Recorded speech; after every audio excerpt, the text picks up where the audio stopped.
भाव हम ना जानते नहीं कि भौजी इतना मर्द मार भी है वो तो पहलवानों लोग हरा दी मारत या पटक पटक के ठीक भइल हो ए मास्टर साहब ठीक भइल कि हमें अकेला पिटाई नहीं है सोहन भैया देख रहे हैं ना तो कहते हैं कि सोहन भैया कहते हैं कि पिटाइल बा आ तबे से चिल्लाते नहीं कि ये सोहन भैया सोहन भैया सुनते नहीं खूब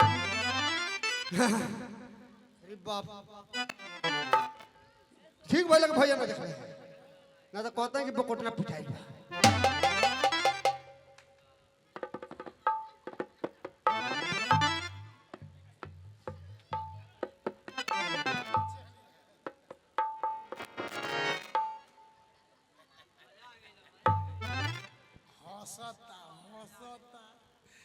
बेलवा का लोग नहीं के कुछ बुझत हम बुझत नहीं सरवा होश होश हमरा के रिगावता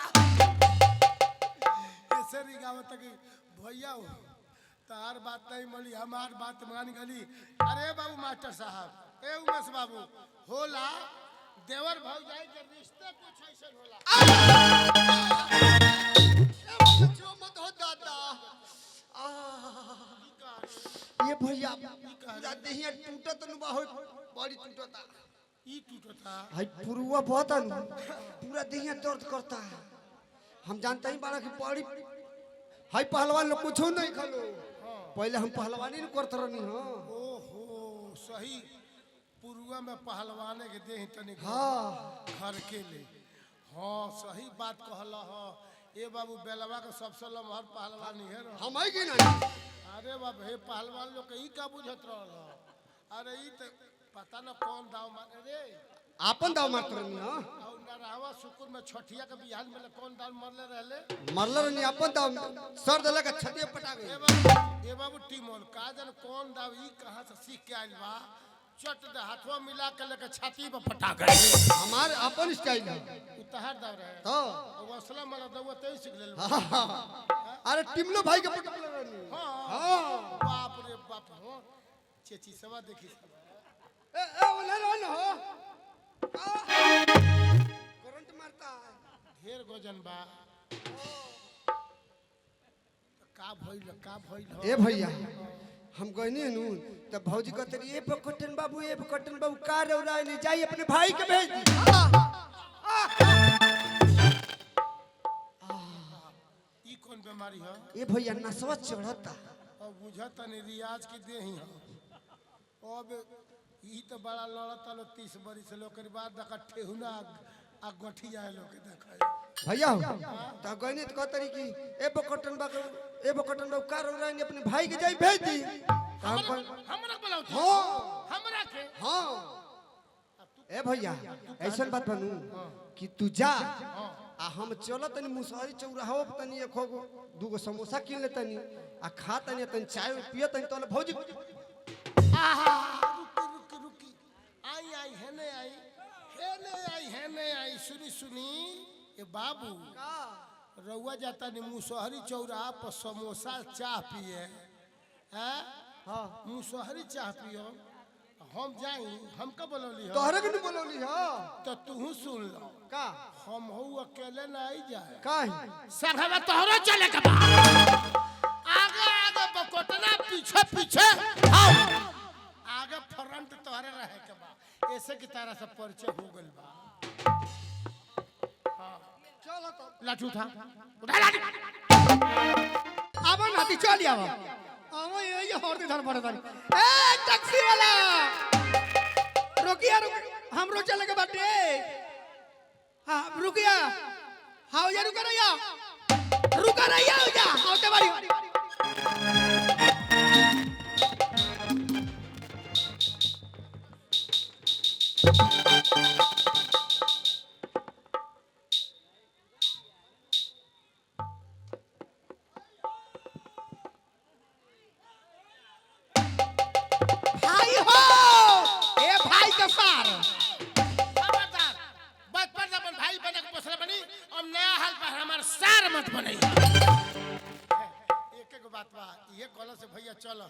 भौजी तोरे के बोलिए तबे है नहीं हो न ते बड़ा काम धंधा के दिन में नहीं कुछ बोल तो 10 का तो कहीं धान सोहाई रही हाँ? मगर हाँ ये कहला सिया के बकोटा ने ये बोला खाली पूछ आहो। पूछ लो पूछ लो पूछ तो लो ठीक बाटे जब वहाँ के कहानी है जब वहाँ करे भौजी बोलौली है तो अपने मुंह पे कहो ये भौजी घरे चल चला चल चले वाह वाह हमार पंचायत हमारे घर ही में रह गई अगर ई पंचायत कोई जितेंद्र मुखिया के लगे चल गई रहेला तब तो 10-20 रुपया का सवेरे हमारा चाय पियाव के पड़ जाई थी बाबू भगवान करे भगवान करे भगवान करे तू खाली बात कही तो कौन भाई होई जो अपने भाई की मदद में खड़ा ना हो जाई बाबू खाली तोरा कहले देरी बा हमार उजरल घर बस जाई आ भगवान करे कि तोरा मुंह में होत सवेरे शुद्ध तुलसी गंगा जल जियो तो आदमी का मुंह उतर का हो ए मर्द होत सुबह तुलसी गंगा जल तुलसी हटा तो गंगा जो अरे हमहू काका कह दे तनी गड़बड़ा गेल हां हां ए तुलसी हटा दो बाबू का हमारा मुंह में शुद्ध तुलसी गंगा जल तो का हमरा कल से भौजी चल जाइए हां देख देख खाली तू कह दे खाली जहां ते कहले कि ई लौटली आवता आवता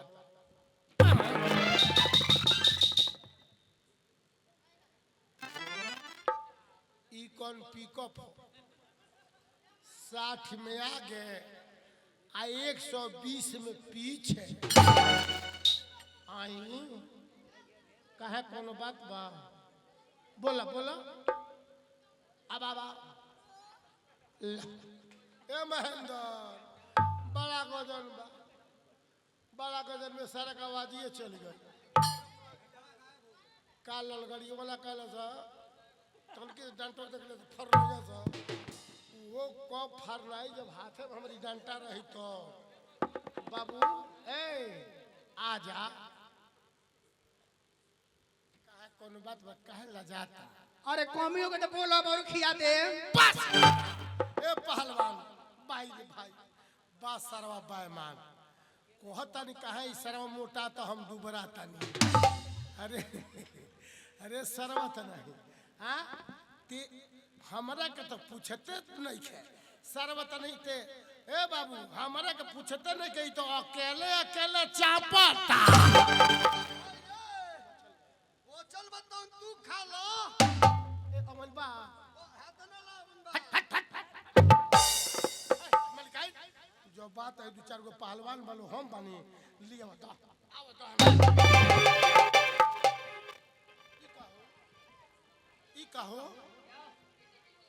ई कहो चलो घर चलो नहीं जाए नहीं जाए नहीं जाए नहीं जाए नहीं ए जाए भगवान उठा लाठी आ खींच दे लक्ष्मण रेखा अगर लक्ष्मण रेखा पार करोगी तो हमसे बाउट क्या होगा आके रेखा के छी हमार छुनुर मुनुर सुनुर मुनुर हाँ रे ये तो लोल्हा बोला है वो हमार भाई कहो भौजी तू हमरा के कहतरू रे रेखा खिंचबे खिचब ना हाँ खिचब ना ओई तो पोनर मुंह का अरे तिनकोनिया मुंह वाला रेखा खिंचबे खिचब ना हो हाँ खिचो रेखा खिंचबे हो हाय देखो अरे सुन तो एगो नाई के 50 गो रेखा घी असली अपने माई के दूध पिएलो का ते रेखा का पार करके दिखाता नहीं खींच इधर तो दूध के बात है रा पतल चट्टा रामू फारवा खींच मास्टर साहब इधर तो दूध के बात आ गई अब हमरा से बर्दाश्त होता ए भौजी ए हमरा का मुसारवा कहतरू मुसारवा चल गई आ कहतरू कि असली अपनी माई के दूध पीना हो कब तो हई रेखा हेल के चल जाए तो सुन ला कान खोल के असली हम अपने बाप के अपनी माई के बेटा है अपने बाप के बेटा है असली अपने बाप के बेटा हो कब रू अपने बाप के दूध पीना हो कब तो तेरी रेखा हेल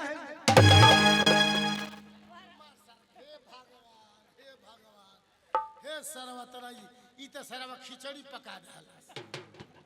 कहो त माई खोटो बाप को माई को बाप का अरे माई बाप केहू के हो बेटे न हो रे हैं अरे सरवा रे अने सारा संसार के लोग माई के दूध पियला बा आते सर बाबूजी के दूध पिले बड़ी भैया हो हमरा रीस में एकदम गरम हो गेल दिमागवा नु भक दम मुंह से निकल गेल ए बाबू ए उमेश कौनो ठीक नहीं साला सुतल में पियल ही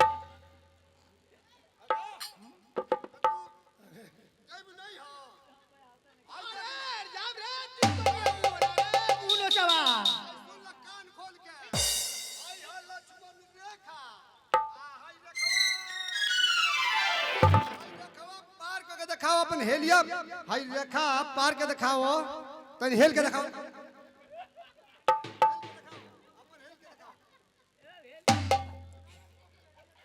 रेखा की चले रेखा की चले ठीक बाटे तब ते रेखा की चले त देख को हम हेल के दिखाओ चली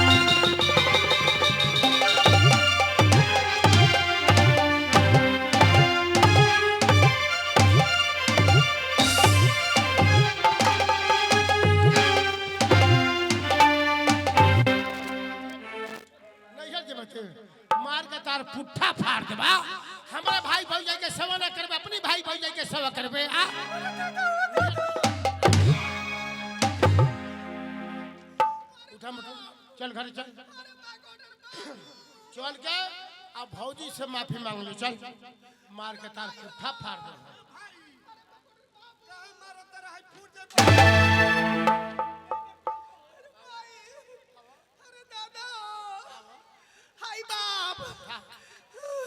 हमरा के तो बेलवा के मरे बुझले है का मार के जियान के तो पहरा के अरे मार के दे फुला दिल मोता दो चल घर चल अरे बाप अरे मायो चल चल जल्दी चल चल उठा मुझे चल अब भौजी से माफी मांग ले चल अय्या के मारी हम के ये मुदा पियानु का बेटा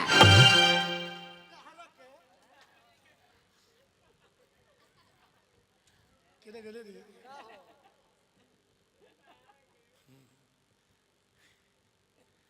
हमरा के ना इतना मरले बनी डरे बोलबे ना करिया तोरा के गरिया होती है तोरे के कहो भौजी इतना प्यार दुलार से माने लू हमरा के गरिया उतरू हाय हम के मारी हमरे कदी पारवान भइल बड़ो हमरे कदी दूध पियला बड़ा मुझे पियानु मार के दे फुला देले होगे के तरह रे आज लाज के बेटा आज मुझे पियानु दाढ़ी में के चार चार उखाड़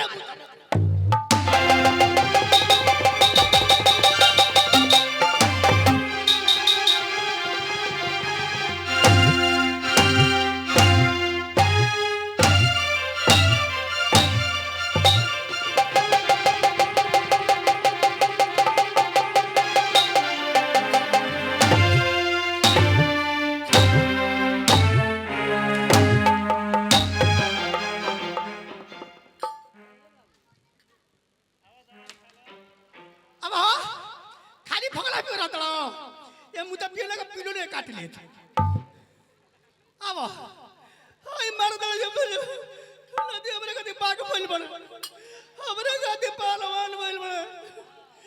नदी मार के दे बोला तो तू का आवाज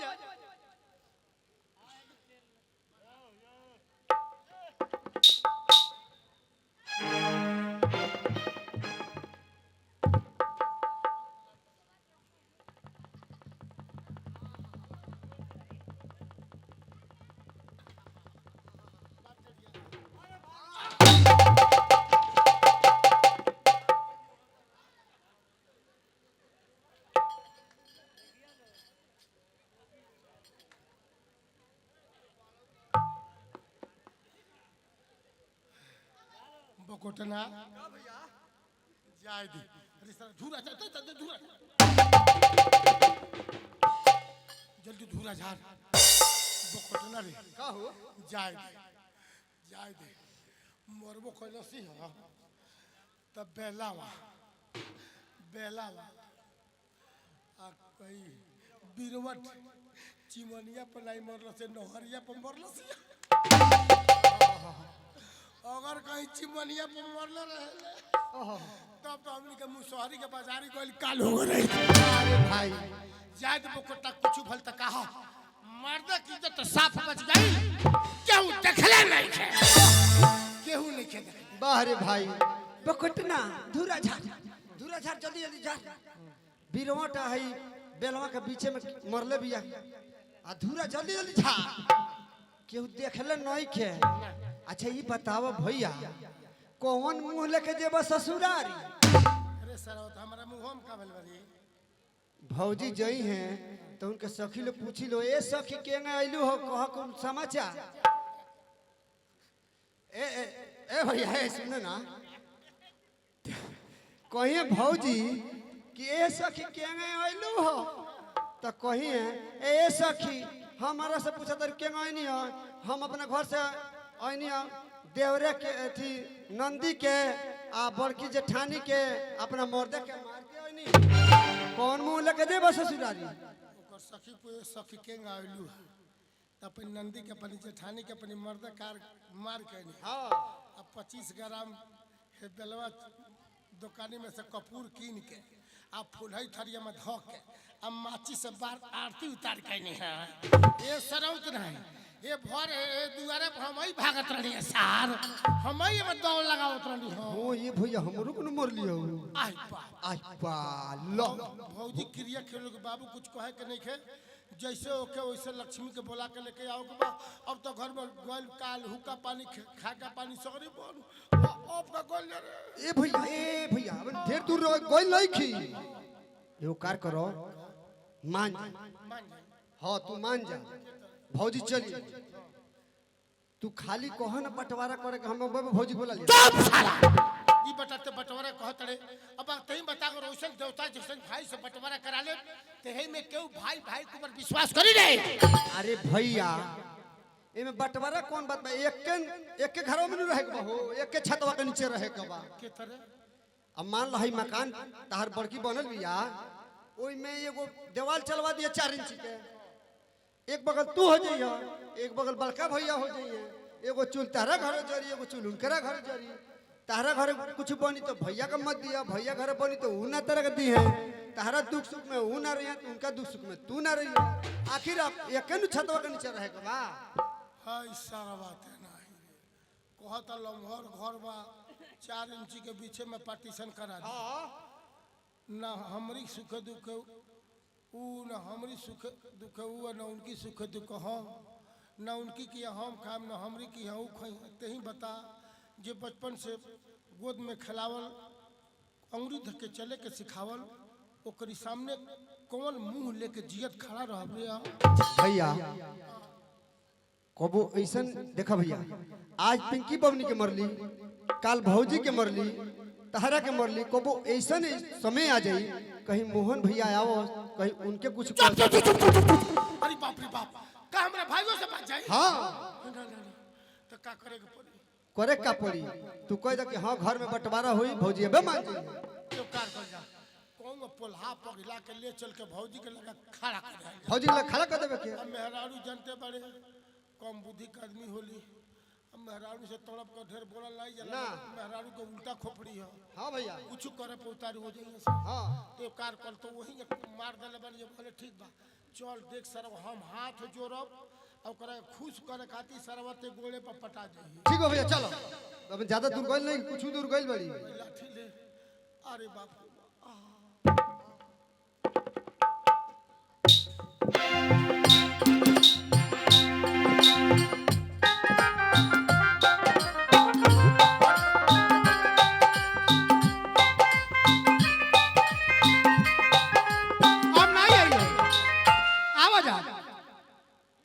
रास्ता बताई ना खाले उचली को लियो हाँ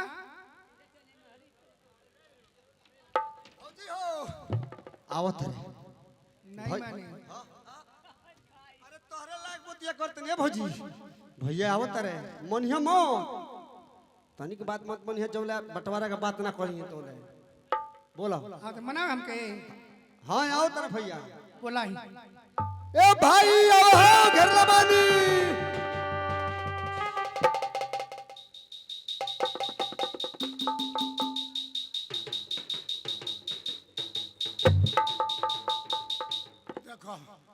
हमनी के कलयुग के मर्द हैं जा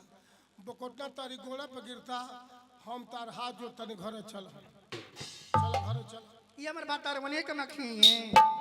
चलो घरे चलो चली चलो घरे बंटवारा होई बोली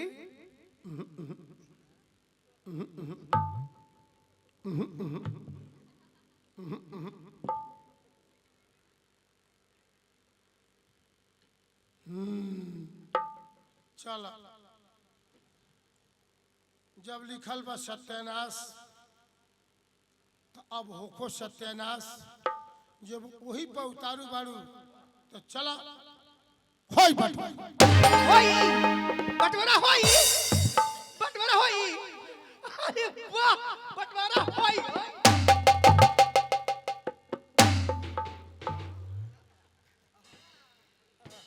अरे बाप हो तो गइल ये बतिया रे पहले मार ले रही थी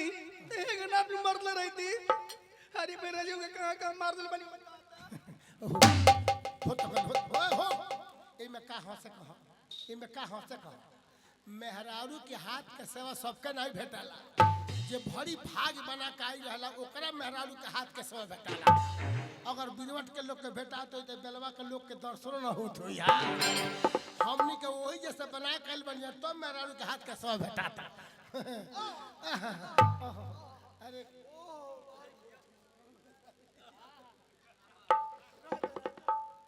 सुनी चली मुफारी बाजार काय खातिर डॉक्टरी में देखो मौफी फुई लगवाए तनी मवेशी के सुई पर कोटने के लागी अरे भाई ये बोला के वाला हमरा हेतनु ना ये बोला ऐसे कि हम देखनी है आज कि डॉक्टर साहब बोले हैं हाथों में दस्ताना लगा के एक बेर हैं करतने खींचत रहे आ तब सुइया भोर के ढुका के हम कौन को ना है तो नहीं ना बर्दाश्त हुई तनी मारी लगवाला जहाँ हाथ ढुको कि हमार आंख निकल के धरती पे नाचे लगी हमरा के गोली कीन दो वो तो सुई से ए बाबू सुई से मार दे रहा था सुई से चलो घर चलो एकरा का टबलेट डॉक्टर बाबू कने आई हमर बात यहाँ के नहीं माना काहे ना बता देता नहीं हां बता दी ना ए सुन भैया तेरे से ना कहूं कि हम हरवाई में खेत में बताए जब भैया को बुलाओ गवी नु तब भैया कहता है कि ये बकटन सुन ना तुम का भैया आ तो देखना एगो हम कमाए वाला बानी घर परिवार में बहुत लोग खाए पिए वाला बाटे आ सबीर कमा के होइल धीरे धीरे बोली झूठ मत बोलो ए भौजी है ना सुनो नु यदि हम झूठ बोलत होगी नु तो हे भगवान आंधर कोढ़ी हो जा चुप क्रिया मत को भाइयों क्रिया मत को अब तोरी हमरा विश्वास बा बताओ भैया तो कहता है कि बकटन सुन ना देख हम एक कमाए वाला बानी सोहन के परिवार पूरा परिवार में हम ही खर्चा उठावला बानी यदि सगरी पैसा यही लोग के पीछे हम लगा दे तो हमारा बाल बच्चा के का हुई ऐसे बढ़िया बाकी बकटन कि ये लोग से चुपे चोरी 50-60 हजार रुपया अपने नाम में जमा कर लेते भैया जब बात कहत रहनु तो हमरा बुझिया के हुदबुदी मर गइल हुए कहता है कि देख बकटन जौन हम सामने नौकी मकान बनल बिया इहो ले लेतानी जितना गोयना के खेत बा इहो ले लेतानी आ सोहन तब पढ़ले लिखले बड़े ना बाबू कोई के अंगूठा लगवा लेतानी आ मार के सोहन के घर में सब घोटा में भगा देता भैया जब से कमनु तब से हमरा बड़ी रुआई आवे अरे भैया ये बतिया कहत रहो तो भैया ओए ठेठ के मारत रहे बताई भैया जे पढ़ लिख होशियार हो गए नी वकील हो गए नी उहाँ के भाग जानकारी जात गई लाख रुपया 1.5 लाख रुपया कमाता नहीं वहाँ के बाल बच्चा निमन बाटे खाई पी पड़े ई बताई रौरा करे पढ़ावल लो खेतवा में हारवा के खींची काहे पढ़ावल लो ओहो आज हमार मेहरारू आज हमार बुद्धि खोल ले बिया अब हमरा बुझा गल कि यही से ना पढ़ौलो सो यो पल्ली के होशियार हो जाई कहीं नौकरी चाकरी कर लगे तो हर के मुठौरा के घुमाई खेती बाड़ी के कराई हे सावन के तपती धूप में पीट के चाम के जराई तो इतना भारी विश्वास घात भैया हमरा से कर रहल बड़े भुगतन बाप रे बाप मेहरारू तो हमार साक्षात लक्ष्मी के अवतार बिया। ऐसा बात बा तो उठाओ मोटर चल घरे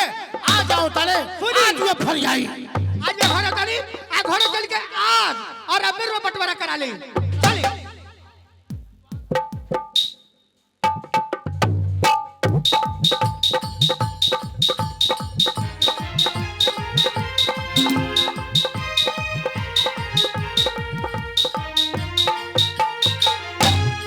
अगला बेर मात्र 2 दिन के छुट्टी करे नहीं तो सोन हमारे पर नाराज हो गई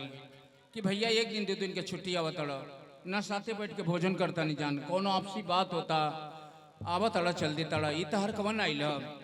बड़ा गुस्सा में रहल। हे भगवान अगर हमरे दुश्मन के भी भाई देवे को हुई तो हमरे भाई के जैसन भाई दी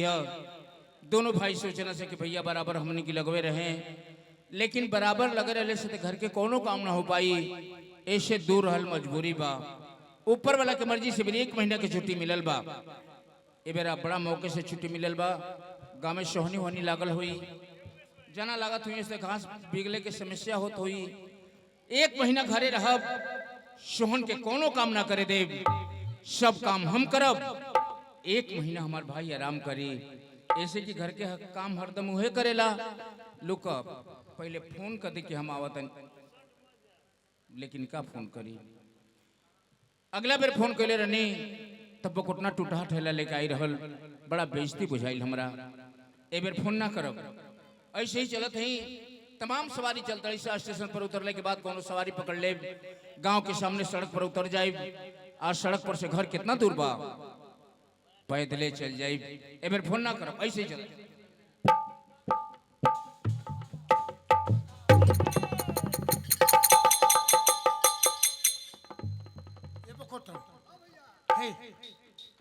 देख मीरगंज से आवत हरन हरन सुना था बस सुन ले लो। हाँ। मलकान दुआरी पर तू सोरावती आ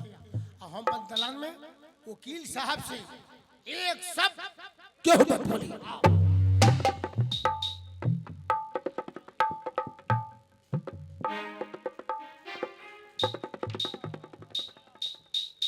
कितना जल्दी खरे आ गई रास्ता के बिल्कुल पते ना चलल। अगर बकोटना गई रही बुलावे तो 2 घंटा ले रास्ता में बवंडल करे घरे तो जल्दी आ गई नहीं। लेकिन आज हमार घर बड़ा सुनसान लगता भाई केहू के आवाज भी नहीं के मिलत।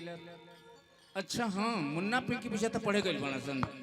लेकिन बकोटना के तो घरे रहे के चाही। पागल आदमी है गांव में कहीं घूमे गई हुई कोनो बात नहीं।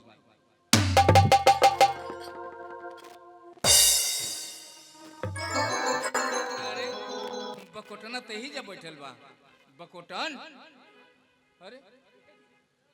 अंतर ध्यान हो गई इतना जल्दी कहाँ गई भाई।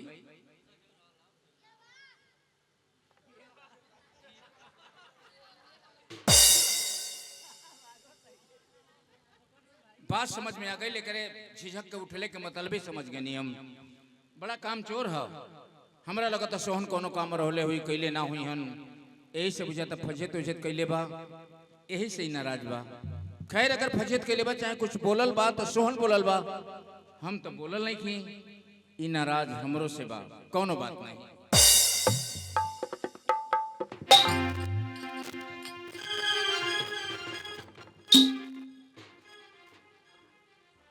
इनके शहूर देखी पहले लगा था कि घर के कोनो बुजुर्ग आदमी बैठल बा लेकिन एमे लक्ष्मी के दोष भी नहीं थे। ऐसे कि हर बेर फोन करके आवत रहनी हो तो हमार फोन सुन के घर भर के लोग सजग हो जाते रहो।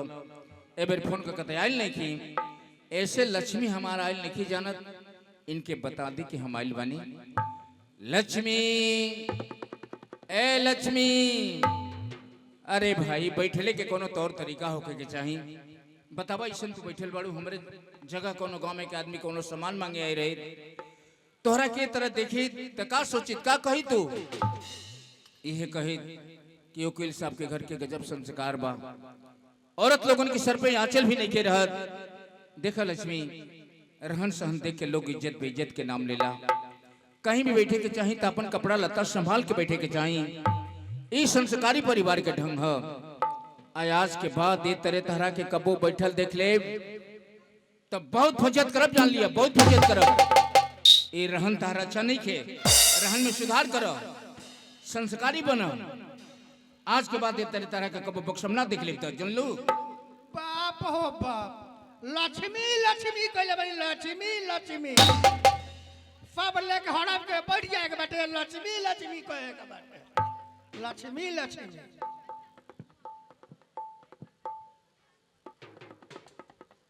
हे भगवान, जौने लोगन खातिर इतना बड़हन कुर्बानी देनी, गांव भर के लोग हमके निसंतानी कहेला। वजह ही लोग हो,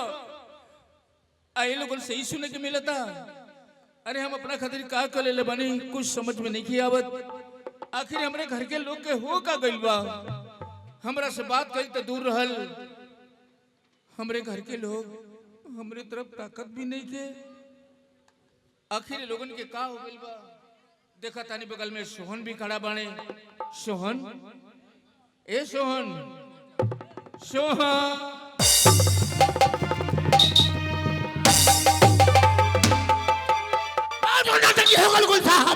आप बता दो कि बर्दाश्त हो जाओ। अरे सोहन कौन के लिए बेईमान कहीं का, सोहन कौन के लिए हवा।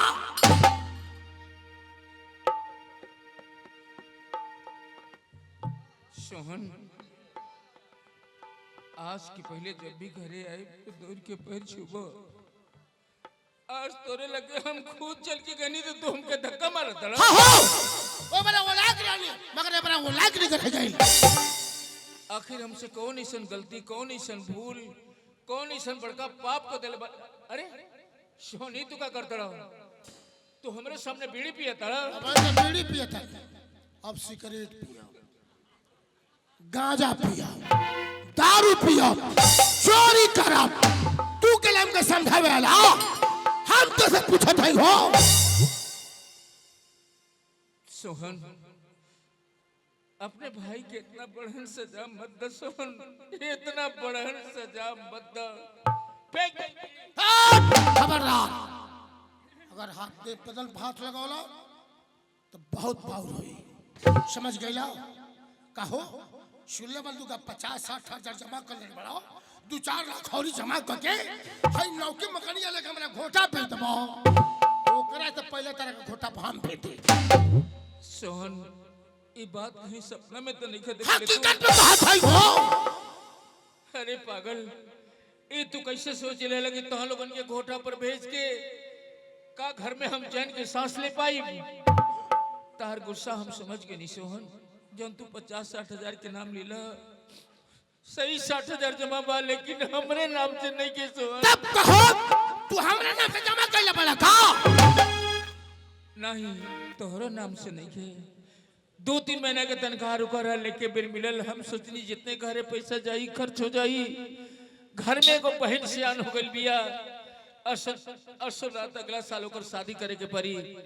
पैसा के जौन भी व्यवस्था करे के परी वो हमरे करे के परी। ई बात सोच के कुछ पैसा घरे भेज देनी, 60 हजार रुपया पिंके के नाम से जमा कर देनी। एकरा खातिर तू हमके बेईमान कर दड़ा। और कहता हर तक का औलाद कहीं का हो। पिंके में दुश्मन हम कर भाई है। हर के तमा तू कलम चलावला में हर चलाई रे।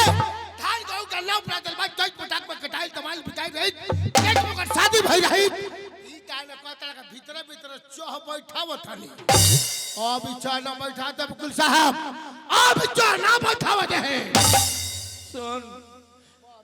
अपने गांव में अपना से ज्यादा खेत वाला लोग बा,